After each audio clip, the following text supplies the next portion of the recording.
What's up YouTube, Dale here from Zephyr, and today, as suggested, I'm going to bring you a breakdown video of all of the different rarities inside Yu-Gi-Oh! TCG, so you know exactly what you've got. So with all of that out of the way, please smash that like button, hit that notification bell, and subscribe so you do not miss out on any more upcoming content. So what I'm going to do is I'm going to take you through the basic cards that you should be finding in a booster box, and then I will start to discuss all of the different types of rarities, the special rarities and alternative rarities as well. So let's start off with the baseline card that you will find in all booster box, or most of them, and that is common. So a common card, as the name suggests, is exactly that. It is basic, it is bland, it has no foil into it whatsoever, no embossed lettering, it is common. The next rarity card that you will find not in a core set but in most side sets is a rare. Now a rare is basically an upgrade on, and you will see this as we go through this, each card is like one stage upgraded on the previous one. So a rare is silver lettering up here, but the rest of the card is completely common and basic. As a note, you can also get cards that instead of having silver writing for a rare, you can have gold writing for a rare. However, these are only found in specific sets. Specifically, they will mention that they are a gold rare set. Once you have all of your baseline commons, there is something also known as a shatterfoil, but I'll discuss that a little bit later on. The next card that you will see in its upgrade of rarity will be a super rare.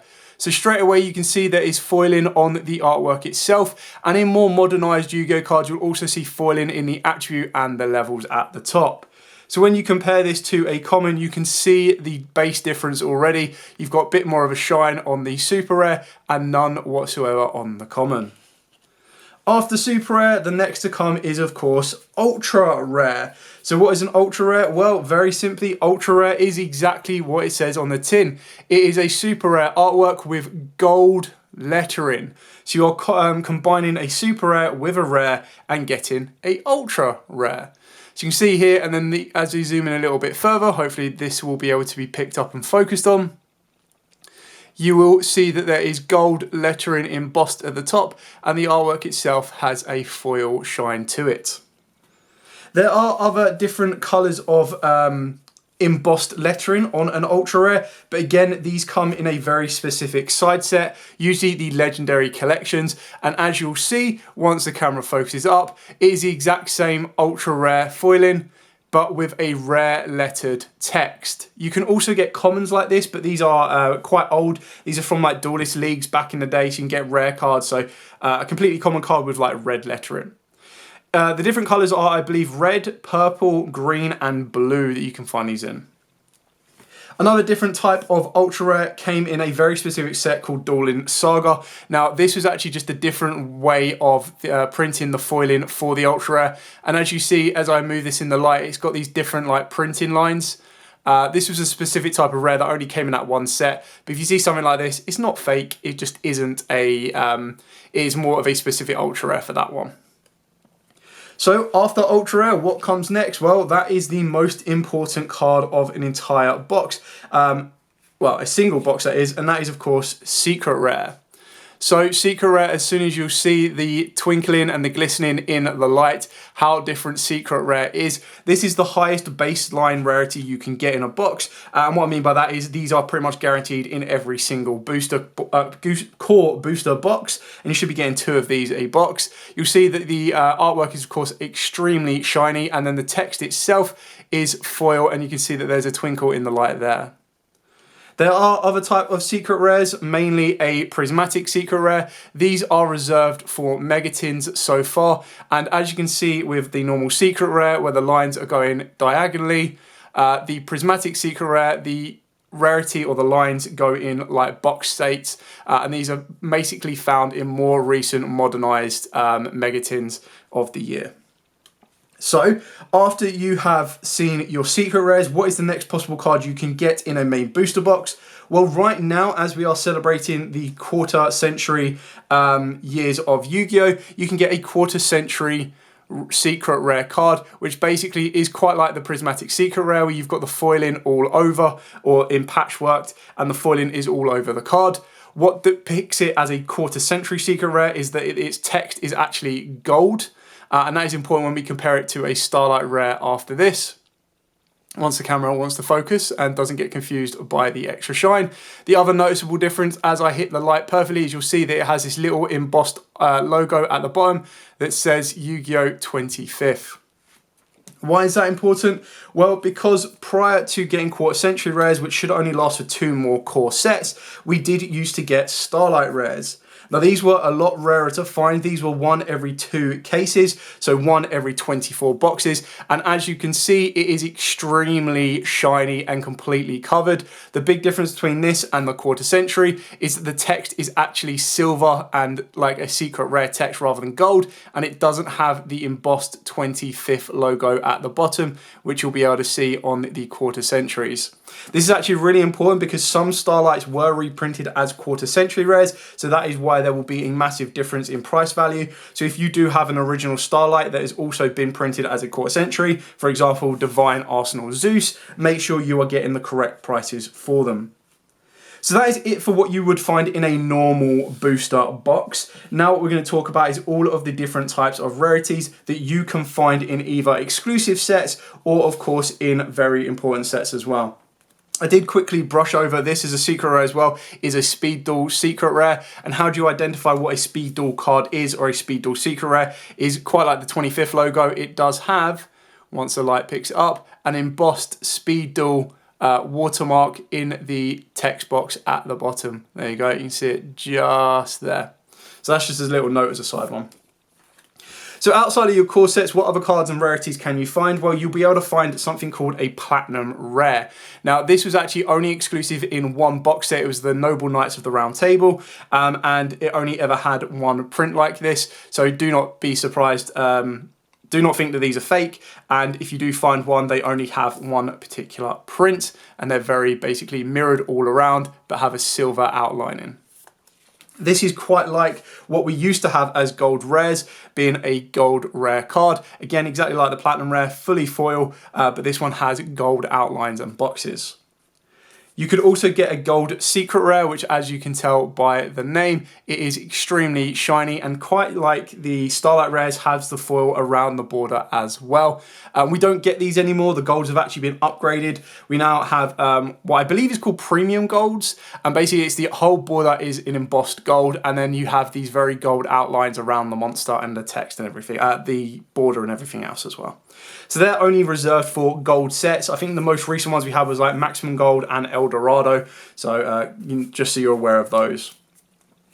We then also have Prismatic Secret Rares. Now these were, I think they only came in a Mega Tin. I believe it was Dark Rebellion XYZ Dragon. There was a Odd Eyes Pendulum Dragon, and I believe there was also a Tiger King.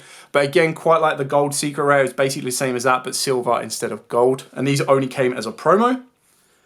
The new Prismatic Secret Rares, as you can see here, that we just received in the Rarity Collection, is basically a secret rare with a little bit of extra sparkle around the text box at the bottom.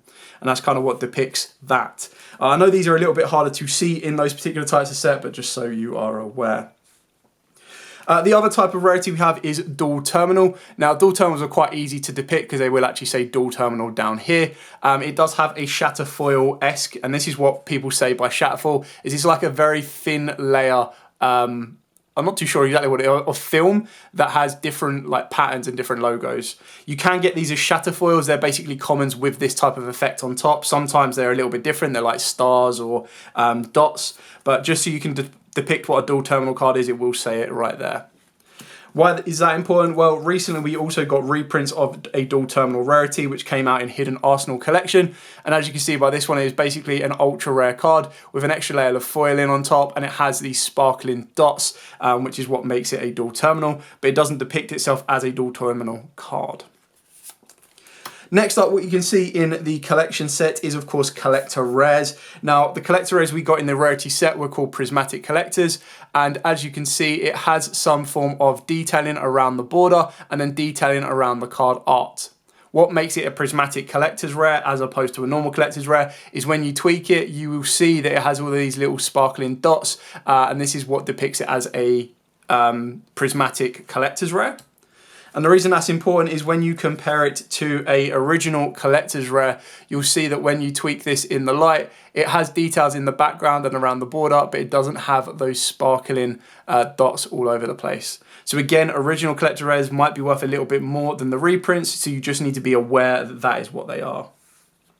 The final card that we got in the Rarity collection set was, of course, OCG Ultimate Rare. What depicts an OCG Ultimate Rare? Well, the text is gold, and the whole border of the card has a flat foil shining to it. Unlike a collector's rare, there is no detail on it, or unlike an Ultimate Rare, there is no detail on it. It is just flat.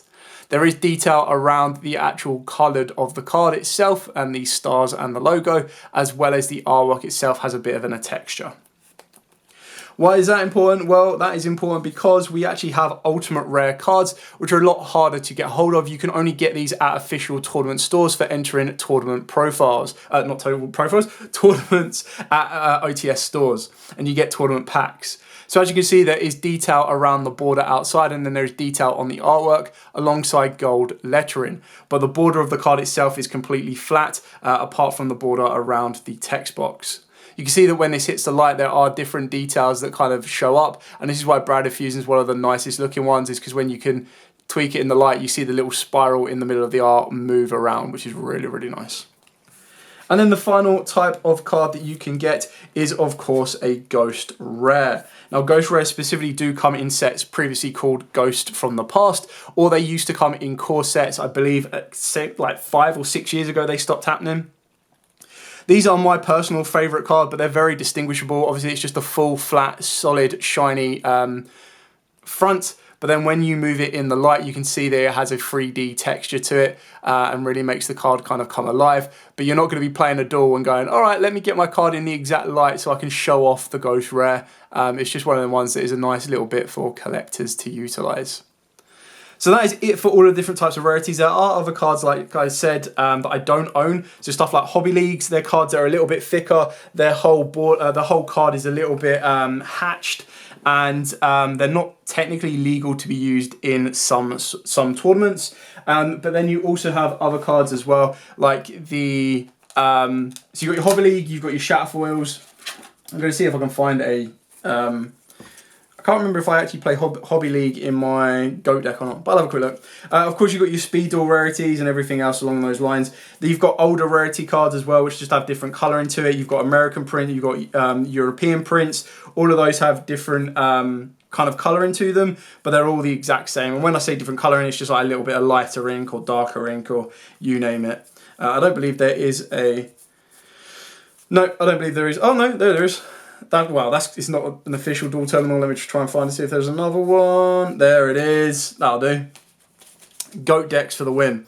So this is what a dual terminal card looked like. So it had an extra foil, not dual terminal, sorry, Hobby League. These ones were always depicted as the code here would say HL and then a number. And you can see that it had like a bit of a overlay and foil on top of it. They're not legal to be used in most tournaments because they are a little bit of thicker cardboard than most. But just so you're aware of them, again, if you find a card like this, it's not that they're fake. They are just a very specific type of printing that happened even before I got back into the game, to be fair. I think they were a specific... I believe they were before tournament packs, but I could be wrong on that one. Anyway, that is it for all of the different rarities that I could possibly think of. I may have missed some. If I did, please let me know in the comments down below and I'll try and update the video for you. But as this was suggested, I thought it'd be a good video to kind of show you all the different types of rarities, especially with the rarity set that has just come out. There's a lot of people that I spoke to that were like, yeah, I didn't even know I pulled a collector's rare, or I didn't even know I pulled a platinum secret rare. So now you can know exactly what artworks you have, what type of rarities you've got, and you can compare and contrast them. Mainly the video and the way that I laid it out, where it went from common up to secret rare, is kind of like the values. The highest value cards are, of course, Starlights, because they're just a lot rarer to get a hold of. And then, of course, you do have Ultimate Rares as the tournament packs, because, again, they are a little bit harder to get a hold of. And then the older Ghost Rares is more so collector-based, but, again, they can fetch quite a bit of money if they do have a decent following. But that is it for the video. Thank you so much for watching. If you do have any questions at all, by all means, please put in the comments down below. I will be more than happy to answer them for you. If you do enjoy this type of video that kind of explains rarities of the cards, whether it be American prints versus EU prints, or whether it be real cards versus fake cards, then by all means, like I said, let me know in the comments below and I'll be more than happy to do that type of video for you. But for now, as absolutely always, stay safe and of course, happy dueling.